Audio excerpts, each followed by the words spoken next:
آج اگر دہشت گردی کی کوئی کسی واقعے کو کسی ٹرائبل ایریا میں جوڑا جاتا ہے تو وہ باجوڑ، مومند یا ساؤتھ وزیرستان یا کرم یا اورکزئی یا خیبر سے نہیں جوڑا جاتا، اسے نارتھ وزیرستان سے جوڑا جاتا ہے۔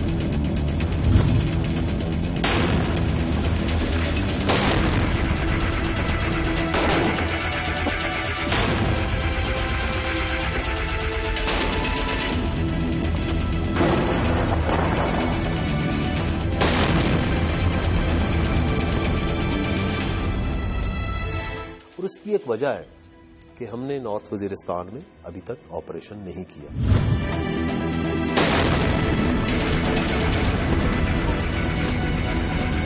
پاکستان دہشت گردی کے گرداب میں پھنستا ہی جا رہا ہے۔ خوف کا ایک سایہ ہے جس نے کسی آس سیب کی مانند پوری قوم کو اپنی لپیٹ میں لیا ہوا ہے۔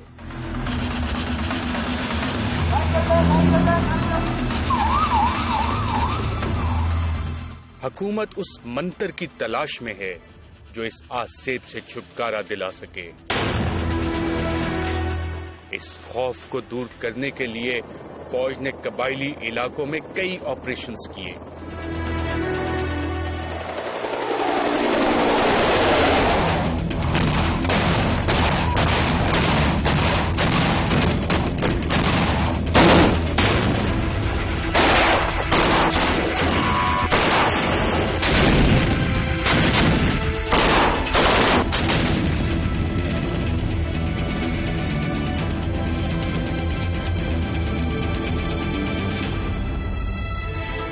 سوات میں تحریک طالبان سوات کا سب سے بڑا گروپ تھا جس کا سربراہ ملا فضل اللہ تھا۔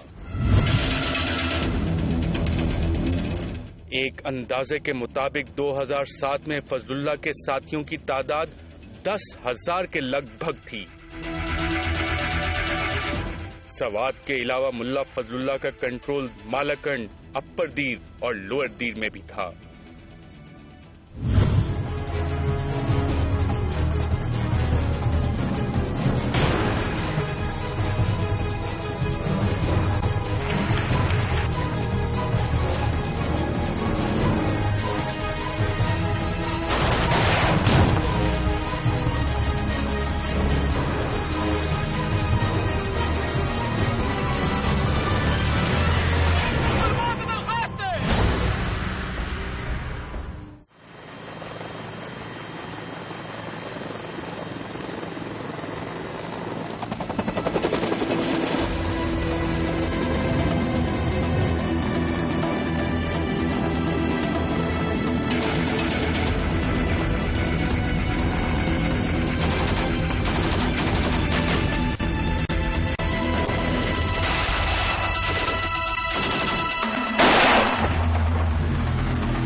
اپریل 2009 کو سوات میں فوجی آپریشن شروع ہوا تو فضل اللہ افغانستان کے صوبہ کنڑ چلے گئے،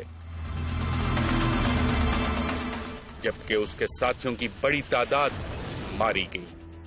جو بچ گئے وہ شمالی وزیرستان منتقل ہو گئے۔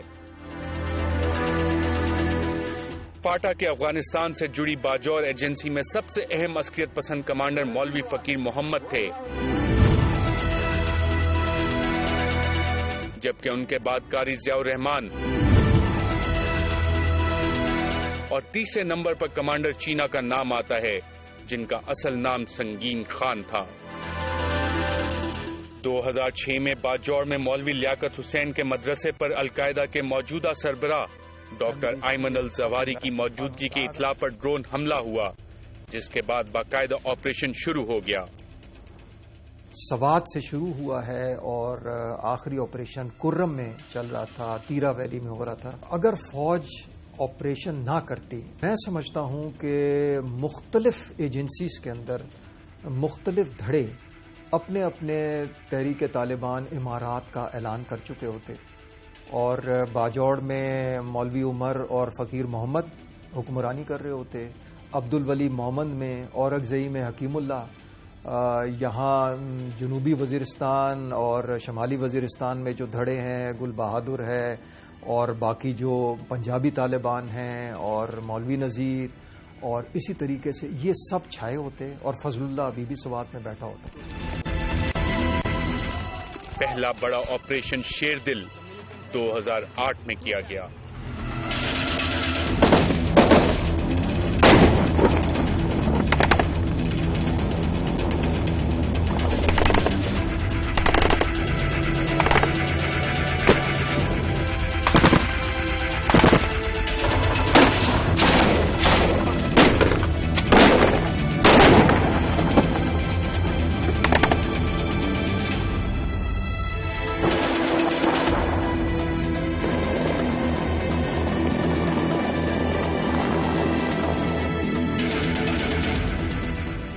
اس آپریشن میں پاک فوج نے عسکریت پسندوں سے اہم علاقے چھڑوا لیے، جس کے بعد مولوی فقیر محمد کو افغانستان جانا پڑا. مولوی فقیر محمد کی خواہش تھی کہ امن کے لیے حکومت کا ہاتھ بٹایا جائے. اسی سلسلے میں ایک بار جب انہوں نے تحریک طالبان کے امیر حکیم اللہ محسود کی اجازت کے بغیر حکومت سے مذاکرات کی بات کی تو انہیں باجوڑ ایجنسی ہی نہیں بلکہ مرکزی نائب امارت کے عہدے سے بھی ہٹا دیا گیا اور ان کا عہدہ داد اللہ نامی کمانڈر کو دے دیا.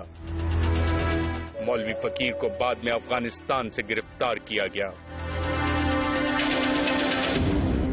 محمد ایجنسی میں تحریک طالبان پاکستان کے کمانڈر عبد الولی کو کمانڈر عمر خالد خراسانی کے نام سے جانا جاتا ہے.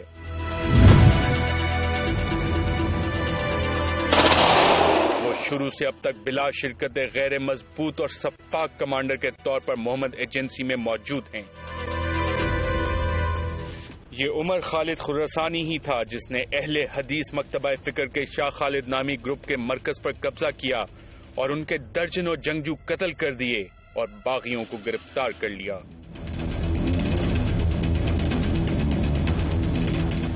کمانڈر عمر خالد نے لال مسجد آپریشن کے رد عمل میں محمد ایجنسی کے داخلی گیٹ پر موجود مسجد کو لال مسجد کا نام دے دیا اور مسلح گارڈ کھڑے کر دیے.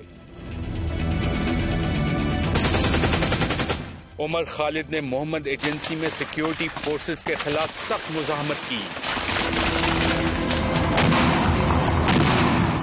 مگر فورسز کی مسلسل کارروائیوں کے نتیجے میں بالآخر عمر خالد کو افغانستان فرار ہونا پڑا.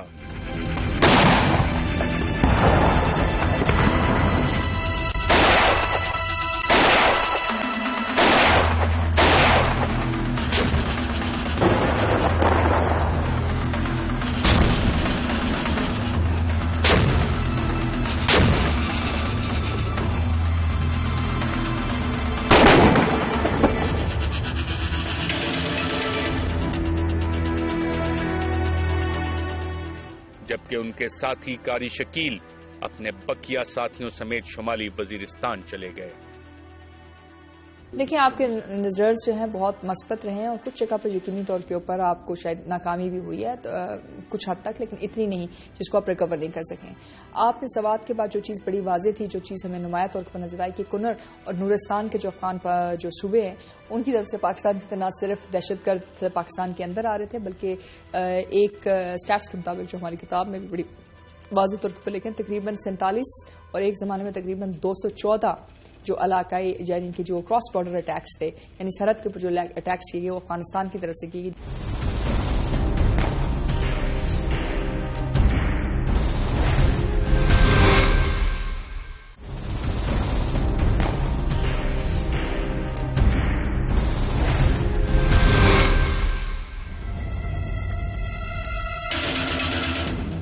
اورکزئی ایجنسی میں طالبان کے مقامی کمانڈر خالد سعید حقانی تھے جنہیں مقامی جنگجوؤں کی حمایت حاصل تھی،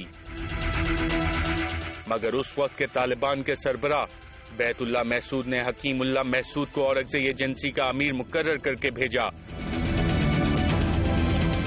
جسے ابتدا میں قبول تو کر لیا گیا مگر وقت کے ساتھ ساتھ مقامی کمانڈر خالد سعید حقانی اور حکیم اللہ کے اختلافات بڑھتے چلے گئے. حکیم اللہ محسود کا اپنا گروپ اورکزئی ایجنسی میں خالد حقانی کے گروپ سے کمزور تھا، مگر حکیم اللہ کو غازی فورس کی حمایت حاصل ہوئی تو حکیم اللہ نے اورکزئی میں قدم جما لیے. فورسز نے مقامی کمانڈروں اور قبائل کی مدد سے حکیم اللہ کے خلاف آپریشن کیا تو حکیم اللہ محسود کو واپس جنوبی وزیرستان جانا پڑا۔ خیبر ایجنسی پشاور کے سر پر ہونے کی وجہ سے عسکری حوالے سے ہمیشہ سے بہت اہم رہی ہے۔ اس ایجنسی میں سب سے پہلے دو گروپ آمنے سامنے آئے، ایک مفتی منیر شاکر کا گروپ تھا جبکہ دوسرا پیر سیف الرحمان افغانی کا گروپ۔ دونوں نے ایف ایم ریڈیو سے ٹکراؤ کا آغاز کیا اور پھر نتیجتاً پیر سیف الرحمان کے گروپ کو خیبر ایجنسی چھوڑنا پڑی۔ اس کے کچھ حامی اب بھی انصار الاسلام کے نام سے کام کر رہے ہیں جبکہ مفتی منیر شاکر کے گروپ نے لشکر اسلام بنایا۔ مفتی منیر شاکر کی گرفتاری کے بعد منگل باغ نے اس گروپ کا کنٹرول سنبھالا۔ بعد میں دیگر علاقوں سے فرار ہونے والے کمانڈر ابن امین اور کمانڈر ندیم عباس عرف انتقامی سمیت کئی عسکریت پسند اور بعض عرب بھی اس علاقے میں آ گئے، جس سے وادی تیرا انتہائی سخت جنگجوؤں کی اماجگاہ بن گئی۔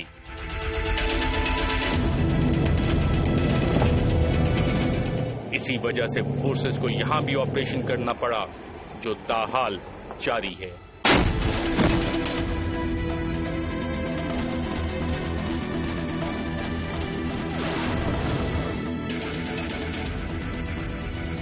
پشاور جو ہے وہ بہت زیادہ ٹارگٹ ہے ان کا۔ پشاور اگر میں یہ کہوں کہ it is almost a soft valley of کے پی کے، کیونکہ ان کا وہاں پہ جو قریبی بارڈر ایریا ہے وہ بالکل ساتھ ہے، بہت زیادہ سب کی موومنٹ ہے اور اسی موومنٹ کے اندر پھر یہ ساری چیزیں جو ہیں ولنریبلٹی بڑھ جاتی ہے کیونکہ یہ آپ کا سول سیٹلڈ ایریا ہے۔ تحریک طالبان پاکستان کی بنیاد جنوبی وزیرستان میں بیت اللہ اور حکیم اللہ محسود کے آبائی گاؤں مکین میں رکھی گئی۔ جنوبی وزیرستان کے علاقے جنڈولا سے ملحقہ پہاڑوں میں خودکش حملہ آوروں کو تربیت دی جاتی۔ استاد قاری حسین محسود یہاں خودکش بمبار تیار کرتے۔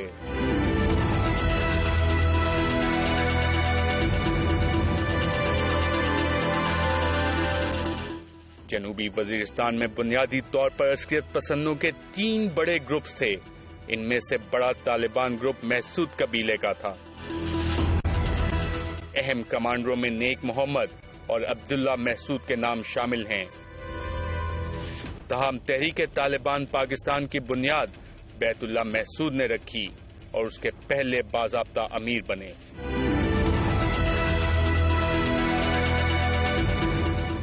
پھر حکیم اللہ محسود اور اب خان سعید عرف سجنا جنوبی وزیرستان میں محسودوں کے سب سے بڑے جنگجو جتھے کے سربراہ ہیں۔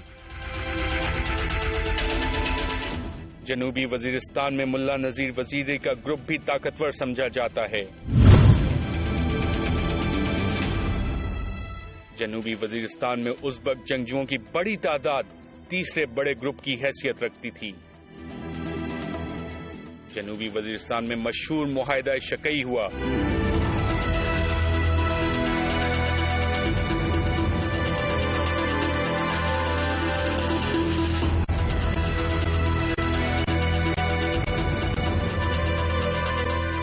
جب یہ معاہدہ وفا نہ ہوا تو پھر فوج کو آپریشن کرنا پڑا۔ مولوی نذیر کے گروپ کے پہلے ہی ازبک گروہ سے جھگڑے ہو چکے تھے،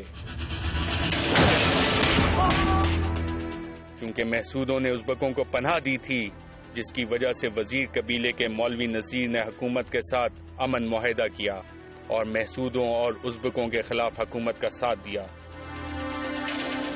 یہ جنوبی وزیرستان ہی تھا جہاں تحریک طالبان کے بانی امیر بیت اللہ محسود ڈرون حملے میں مارے گئے۔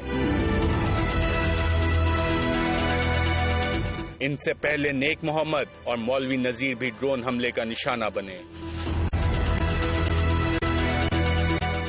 جنوبی وزیرستان میں تحریک طالبان کے خلاف 16 اکتوبر 2009 میں آپریشن راہ نجات شروع کیا گیا، جس میں حکیم اللہ محسود سمیت دیگر محسودوں کو ساتھیوں سمیت شمالی وزیرستان جانا پڑا۔ آپ کو تقریباً 4 سال لگے ہیں اس کو کلیئر کرنے میں، 2009 سے لے کے 2013 تک، اور اس وقت اب 2014 کی شروعات بھی آپ کو یہی چیز نظر آ رہی ہے۔ شمالی وزیرستان اور جنوبی وزیرستان کے ملحقہ سرحدوں پر ابھی بھی دونوں اطراف عسکریت پسندوں کی آمد و رفت جاری رہتی ہے۔ شدت پسند وزیرستان سے آ کر فوجی پوسٹوں کو نشانہ بناتے ہیں اور واپس بھاگ جاتے ہیں۔ قبائلی علاقوں میں شمالی وزیرستان کو دنیا میں سب سے خطرناک ترین علاقہ سمجھا جاتا ہے۔ اس کی بنیادی وجہ یہاں موجود وہ گروپس ہیں جو نہ صرف پاکستان میں دہشت گردی کی کارروائیوں میں ملوث ہیں بلکہ پوری دنیا میں حملوں کی منصوبہ بندی کے حوالے سے ان کا ذکر کیا جاتا ہے۔ دفاعی تجزیہ کاروں کا کہنا ہے کہ شمالی وزیرستان میں صرف مقامی اور پاکستانی گروہ ہی نہیں بلکہ کئی ایسے جنگجو گروہ موجود ہیں جن کا تعلق پاکستان کی سرزمین کے ساتھ نہیں۔ یہ وہ گروہ ہیں جنہیں ان کے ممالک سے یا تو بے دخل کر دیا گیا یا پھر وہاں کے حالات ان کے لیے سازگار نہیں تھے۔ افغانستان میں امریکہ نے کارپیٹ بمباری شروع کی تو افغانستان کے اندر ایک بڑی تعداد غیر ملکیوں کی موجود تھی، جس میں عرب بھی تھے، ازبک بھی تھے، چیچن بھی تھے، ترک بھی تھے، یعنی دنیا بھر کے لوگ موجود تھے۔ اس لیے کہ افغان جہاد کے اندر تو کوئی روک ٹوک نہیں تھی بلکہ دنیا بھر جو ہے وہ اس جہاد کی حمایت کرتی تھی، تو لہذا ہر ملک کے لوگ افغانستان میں آنے کو فخر سمجھتے تھے۔ پیچیدہ پہاڑی علاقہ ہونے کی وجہ سے شمالی وزیرستان بین الاقوامی، علاقائی اور مقامی گروہوں کے لیے ایک مضبوط پناہ گاہ سمجھا جاتا ہے۔ تاہم انٹیلیجنس ذرائع کا ماننا ہے کہ اس علاقے میں ڈرون حملوں کے بعد یہ جنگجو گروہ اب کمزور ہوتے جا رہے ہیں۔ ڈرون حملے سے یہ تو ضرور ہوا ہے کہ جو یعنی اوریجنل جو ان کا القاعدہ کے جو تھی کمانڈ تھا اس میں خاصی بڑی ان پہ دھچکا لگا ہے، خاصی تعداد میں جو ہے وہ لوگ مارے گئے ہیں۔ سرکردہ جو رہنما القاعدہ کہتے ہیں جن کو شیخ کہا جاتا تھا، جو کہ بنیادی جنہوں نے ترتیب دیا تھا، جو کہ افغانستان سے یہاں پہ آئے تھے۔ لیکن ایک اندازے کے مطابق کم سے کم یہ 10 سے 20 ہزار کے قریب ایسے لوگ ہیں جن کو آپ کہہ سکتے ہیں کہ یہ ہارڈ کور فائٹرز ہیں، اور ان کے متعلق ان کے خلاف کارروائی جو ہے وہ ضروری ہوگی۔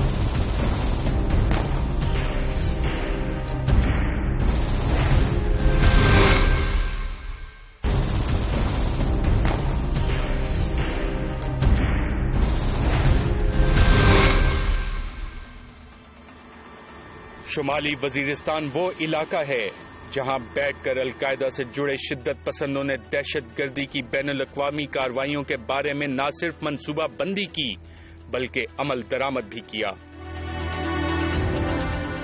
اس کی ایک مثال سعید بھاجی کی ہے جو 9/11 کو امریکہ میں ورلڈ ٹریڈ سینٹر گرانے والے منصوبہ سازوں میں شامل تھا۔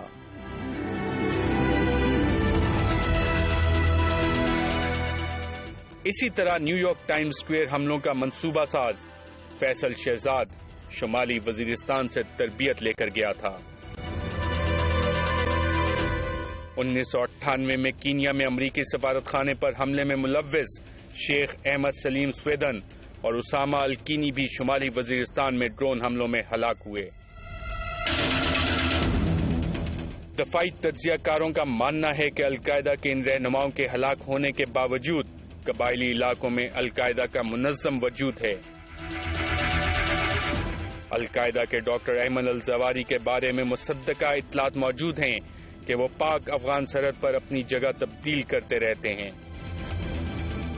عرب ممالک میں خصوصاً لیبیا، یمن اور عراق کی صورتحال نے القاعدہ کو نئی پناہ گاہیں اور امریکہ کے خلاف لڑنے کے لیے نئے میدان جنگ بھی دیے ہیں۔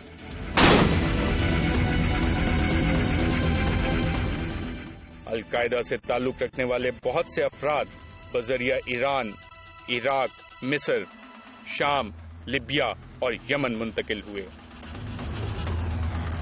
جس کے بعد یہ کہا جاتا ہے کہ پاکستان کے شمالی علاقوں میں عرب جنگجوؤں کی تعداد میں بتدریج کمی ہوئی ہے۔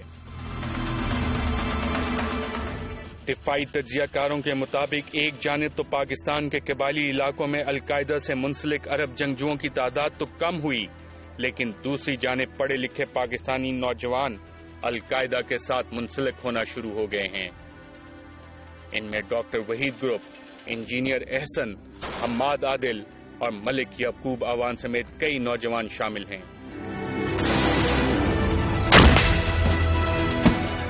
کچھ بعید نہیں، اسامہ بن لادن جیسے لوگ جو ہوتے ہیں وہ مرتے نہیں ہیں، وہ لوگوں کے دلوں میں بستے ہیں، وہ جدوجہد کا عنوان بنتے ہیں، وہ اپنے پیکر خاکی کے علاوہ پوری دنیا کے اندر اپنے پیغام کے ذریعے، اپنی دعوت کے ذریعے، اپنے صحیح کوشش اور جہد کے ذریعے نئے نئے نوشتہ دیوار جنم دیتے ہیں۔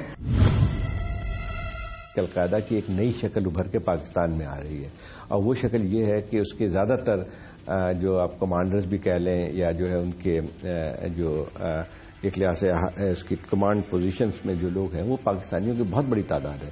تو یہ کہا جا سکتا ہے کہ القاعدہ اب پاکستانی ایک صورت اختیار کرتی جا رہی ہے، جس میں وہ لوگ شامل ہیں جو کہ پاکستان کے پہلے دوسری ملیٹنٹ گروپ میں شامل تھے۔ الیاس کشمیری کی ایک مثال موجود ہے، جماعت اسلامی کے بہت سارے لوگ گئے ہیں وہاں پہ، جو کہ القاعدہ کے براہ راست ایک لحاظ سے ان کا تعلق بن کے آتا ہے۔ تو یہ القاعدہ اب بن کے ابھر کے آ رہی ہے۔ القاعدہ پاکستانائزڈ ہو گیا ہے، یہ کہا جا سکتا ہے، جس میں یہ زیادہ خطرناک صورتحال ہماری۔ القاعدہ کے بعد تحریک طالبان پاکستان انتہا پسندوں میں سب سے زیادہ منظم اور ریاست پاکستان کے لیے بڑا چیلنج سمجھا جا رہا ہے۔ حکیم اللہ کی زندگی تک تحریک طالبان پاکستان میں امیر ہی سب سے طاقتور تھا اور امیر کی رائے ویٹو کی حیثیت رکھتی تھی۔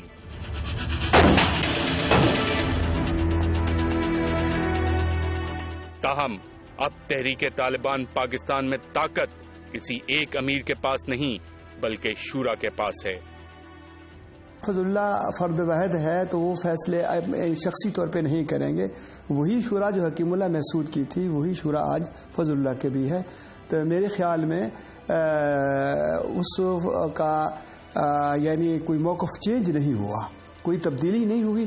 البتہ حکیم اللہ محسود کیا افسوس ان کو ضرور ہے کہ جو شخص مذاکرات کے لیے آمادہ ہوا اور اس کو راستے سے جو ہے وہ ہٹا دیا گیا۔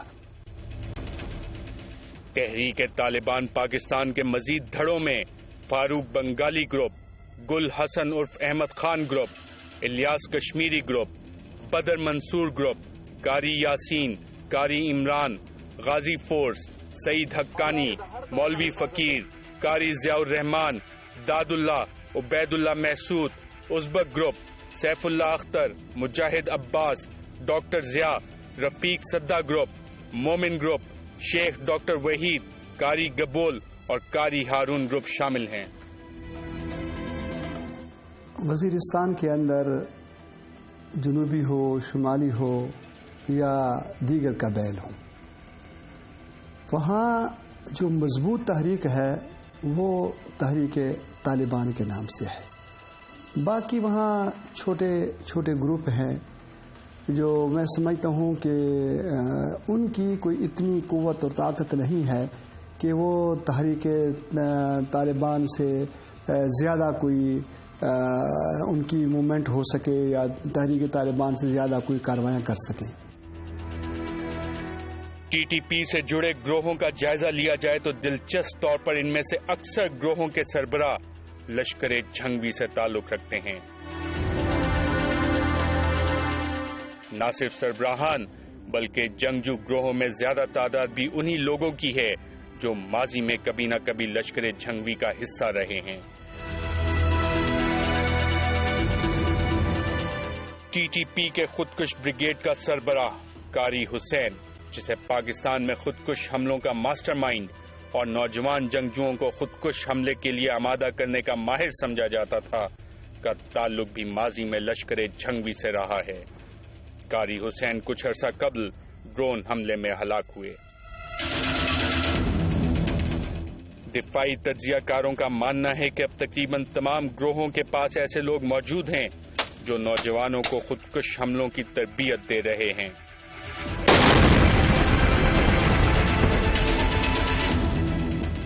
لشکر جھنگوی سے تعلق رکھنے والے اہم گروپوں میں عصمت اللہ ماویہ، لودھراں کے قاری یاسین، قاری ظفر گروپ، خانیوال سے تعلق رکھنے والے اور سابق وزیر اعظم یوسف رضا گیلانی کے صاحبزادے کے اغوا میں ملوث قاری عمران کا گروپ، جس کا نام کاروان خراساں ہے۔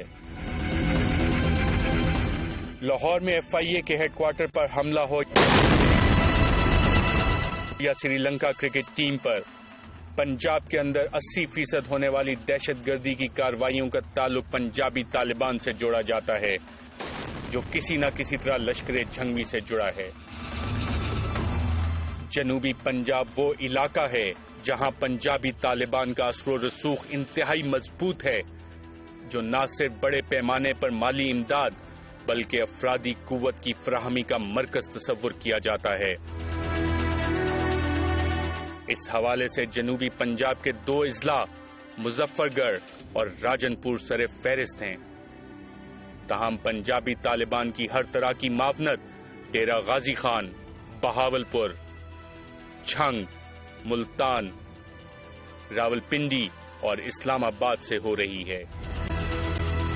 پنجابی طالبان یا لشکر جھنگوی کے کارکنوں کی اچھی خاصی تعداد کراچی میں بھی موجود ہے۔ اس کی وجہ صاف ہے کہ آپ کے پاس کوئی کوہرنٹ اسٹریٹجی تو ہے ہی نہیں، نہ آپ کے پاس کوئی کانٹر ٹیررزم پالیسی ہے، نہ کانٹر انسرجنسی جو ہے باقاعدہ اسٹریٹجی ہے۔ اب تک جو ہماری کارروائیاں رہی ہیں فوج کی طرف سے وہ رہی ہیں جس کو ہم کہتے ہیں فائر فائٹنگ۔ ادارے ہیں جہاں سے ان کو ریکروٹس ملتے ہیں، تو وہ تو جب تک کام کرتے رہتے ہیں۔ جب انتہا پسند ایسی تنظیمیں وہاں پہ کام کر رہی ہیں، مدرسوں میں بہت بڑی تعداد جو ہے، آپ اس کے خلاف تو کبھی کارروائی کرتے نہیں ہیں، نہ ہی آپ اس پہ کارروائی کرنا چاہتے ہیں۔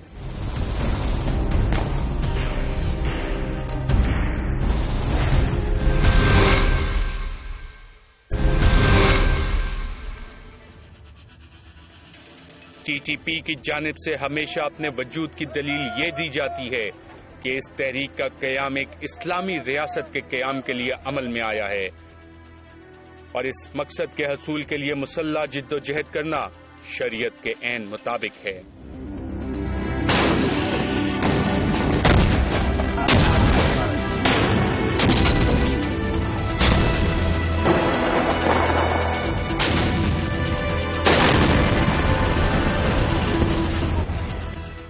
اس حوالے سے TTP کا موقف ہے کہ فوج اور قانون نافذ کرنے والے ادارے اسلامی ریاست کے قیام میں ایک رکاوٹ ہیں۔ TTP پاکستان کے آئین کو تسلیم نہیں کرتی اور شرعی قوانین کے نفاذ کے لیے اپنی مسلح جدوجہد جاری رکھے گی۔ آگ اور خون کی جو ہولی پاکستان کی گلی اور کوچوں میں کھیلی جا رہی ہے اس کو روکا جائے۔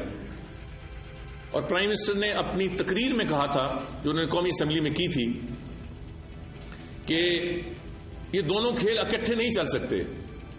یہ نہیں ہو سکتا کہ ایک طرف بے گناہ اور معصوم لوگ اس دہشت گردی کا شکار ہو رہے ہیں اور دوسری طرف ہماری کمیٹی افہام و تفہیم سے ڈائلاگ کی بات کر رہی ہو۔ تجزیہ نگاروں کا کہنا ہے کہ TTP کے اس فلسفے کے پیچھے ایک سوچ ہے جس کے مطابق امریکہ اور یورپی ممالک طاغوت ہیں اور طاغوت کفر ہے اور طاغوت کا ساتھ دینے والا بھی طاغوتی ہے۔ اسی سوچ کے سہارے وہ عام شہری، فوج اور قانون نافذ کرنے والے اداروں کے خلاف دہشت گردی کی کارروائیوں کا سلسلہ جاری رکھے ہوئے ہیں۔ ملک کے مختلف مسالک سے تعلق رکھنے والے جید علماء اس سوچ اور فلسفے کو رد کر چکے ہیں۔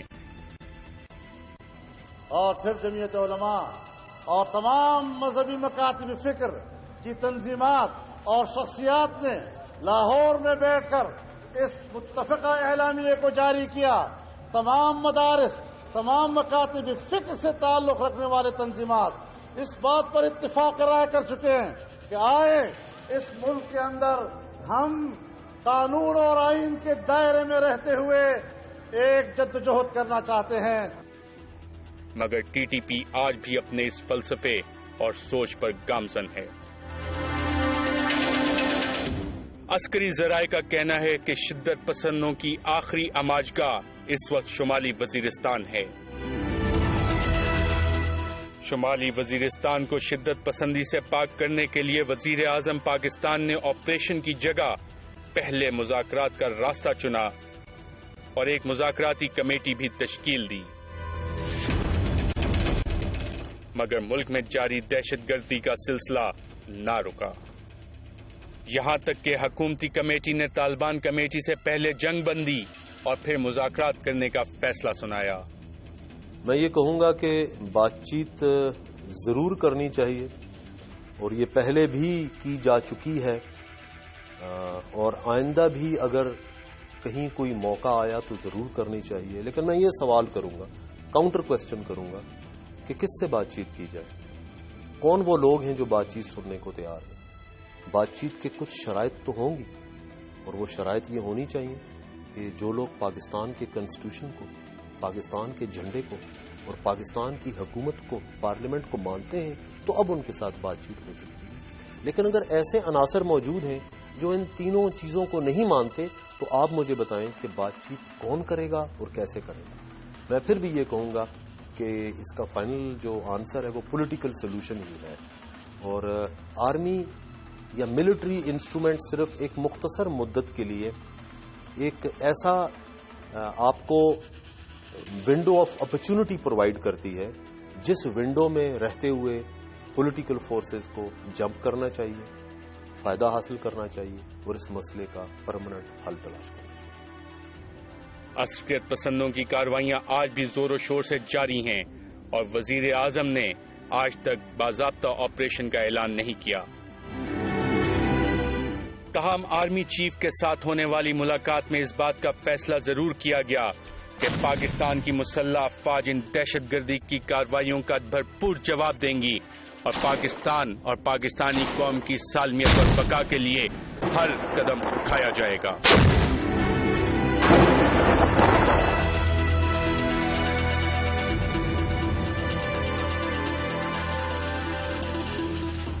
عسکری قیادت کو بلا کر وزیر اعظم نے یہ فیصلہ کیا کہ اس ماحول میں ڈائیلاگ کو آگے بڑھانا یہ زیادتی ہوگی۔ ان لوگوں کے ساتھ جو دہشت گردی کا نشانہ بن رہے ہیں، ان لوگوں کے ساتھ جن کا قصور صرف یہ تھا کہ وہ پاکستان کے محب وطن تھے، مگر انہیں اٹھا کر ذبح کیا گیا۔ جب تک نارتھ وزیرستان کو صاف نہیں کیا جاتا ہے، ان کے کیمپ ختم نہیں کیا جا سکتے ہیں، تو کبھی بھی پاکستان میں جو ہے ایک ملیٹنسی پہ قابو نہیں پایا جا سکتا ہے۔ جب تک وہ نارتھ وزیرستان اس حالت میں رہے گا تو وہاں سے کچھ نہ کچھ مختلف تانے بانے جڑتے رہیں گے اور کچھ نہ کچھ کارروائی ہوتی رہے گی۔